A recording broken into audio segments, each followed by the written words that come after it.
Próximo comando é o comando deslocamento, ou OF, que significa offset, né? É um comando de deslocamento de linhas.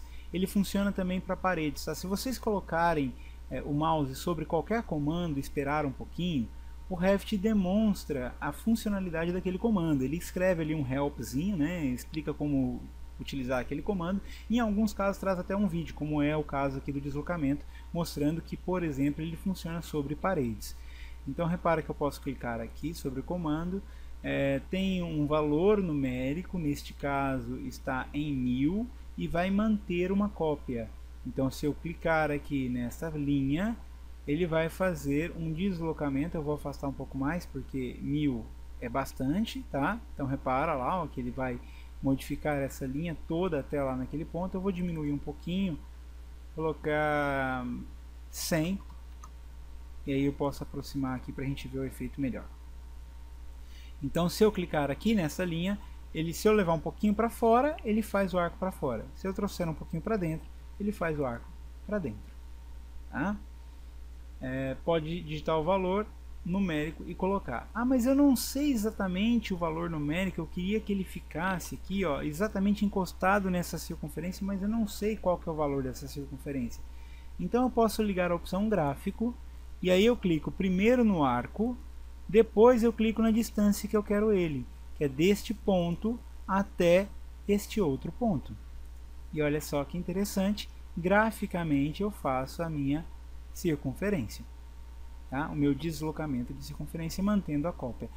Não quero manter a cópia, vou fazer o Ctrl Z novamente, vou desligar a função copiar, vou escolher a linha que eu quero fazer o deslocamento e a distância, já que está no gráfico, qual a distância gráfica que eu quero fazer o deslocamento. E ele inverteu a posição do arco, passando para dentro das outras circunferências, sem manter a outra circunferência que já existia. O próximo comando é o comando espelho ou espelhar, né? Nós temos dois comandos bem similares aqui, ó. Tem o espelhar com seleção de um eixo e o espelhar com desenho de um eixo. Para entender isso melhor, eu vou buscar outro desenho aqui. Deixa eu ver qual que pode ser. Pode ser aqui esse quadradinho mesmo, né? Ou pegar aqui essa peça aqui em cima. Então vou selecionar toda essa peça e vou fazer primeiro o espelhar com a seleção de um eixo. Então significa que eu tenho que selecionar uma entidade desenhada no projeto. Tá? Então se eu selecionar esta entidade, ele vai espelhar todo esse desenho em função desta linha. Se eu selecionar essa linha, será em função dela. Ou se eu selecionar essa linha, ele vai fazer o mirror dessa peça em função deste eixo. Eu vou selecionar essa daqui para a gente poder visualizar graficamente, e você pode ver que ele pegou todo aquele objeto e espelhou ele para cá, ó, como se isso daqui fosse um espelho, e a partir deste ponto eu começo a visualizar aquele elemento. Eu vou fazer um Ctrl Z e vou repetir o comando escolhendo um eixo um pouco mais distante. Vou pegar essa outra aresta que está aqui, ó, um pouco mais distante. Então repara que ele pega essa distância entre o meu eixo e o princípio do desenho e reflete para cá também, ó. Então entre o meu eixo e o começo do desenho tem a mesma distância, tá? É um espelho, ok? Então eu posso selecionar uma entidade que já contém no meu próprio desenho. Se eu não quiser selecionar essa entidade, quiser apenas desenhar um elemento novo, então eu vou pegar aqui, por exemplo, este mesmo desenho, e eu quero fazer um espelho a partir deste ponto aqui, ó, para o lado direito. Então eu vou agora desenhar o meu eixo. Desenhar o eixo, vou clicar no ponto inicial e vou desenhar o meu eixo. Tá vendo aquela projeção? Essa projeção que ele forma é o eixo de espelhamento. Se eu deixo ele horizontal, o meu espelho vai ser horizontal. Se eu deixo ele vertical, desculpem. Então a mesma coisa, se eu fizer ele um pouquinho inclinado, Então vou desenhar ele agora aqui um pouquinho inclinado, o meu espelho vai ser um pouquinho inclinado.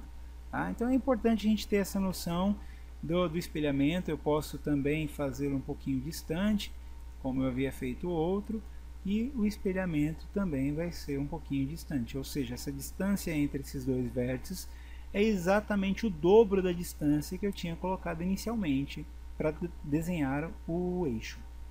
Para dar continuidade aqui aos comandos, nós temos o comando excluir, que é a mesma coisa de apertar a tecla delete. Eu posso clicar aqui nesse X, tá? Não tem muito mistério. Temos ainda a opção fixar e desafixar, tá? Eu posso, por exemplo, aqui, selecionar um objeto, fixá-lo.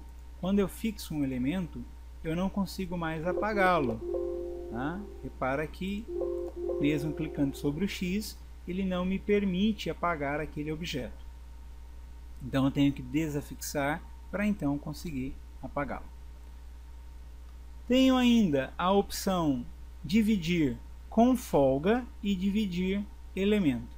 Dividir elemento é simplesmente cortar um elemento naquele ponto em que você está selecionando. Então eu tenho aqui uma linha, né, que vai de uma aresta completa do retângulo, e eu posso dividi-la aqui nessa parte. E agora são dois segmentos, eu tenho o segmento inferior e tenho o segmento superior. Eu posso inclusive selecionar esse ponto e fazer alguma modificação nele, né? O que eu não conseguiria fazer com essa linha, porque não tem aquele ponto de modificação. Ainda tem aqui também o comando divisão com folga, mas esse comando de divisão com folga eu vou deixar para mostrar depois, quando a gente estiver falando de parede, porque ele não funciona sobre elementos de desenho. Tá? Ele só vai funcionar em parede ou em outros elementos que a gente pode ver posteriormente. O último que faltou aqui para a gente visualizar é o comando alinhar. O comando alinhar, ele também não é muito simples, porque ele leva em relação aquelas funções de união de peças. Então quando eu faço aqui um alinhamento entre esta referência e, por exemplo, essa outra aresta, ele vai pegar essa aresta, vai levar para lá, mas vai manter as uniões dos dois pontos extremos. Então isso aqui vai fazer uma retorção na peça, né? Não é pegar o objeto inteiro e alinhar ele naquela posição, tá? É diferente do comando de alinhar de outros programas. Aqui o comando alinhar, ele é só naquela entidade. Se eu quisesse de fato mover essa figura para lá, sem perder a união dela total, eu teria que transformar essa figura em um grupo, né? Posso criar um grupo, e aí sim, se eu fizer o alinhar daquela peça, ele leva a peça no todo.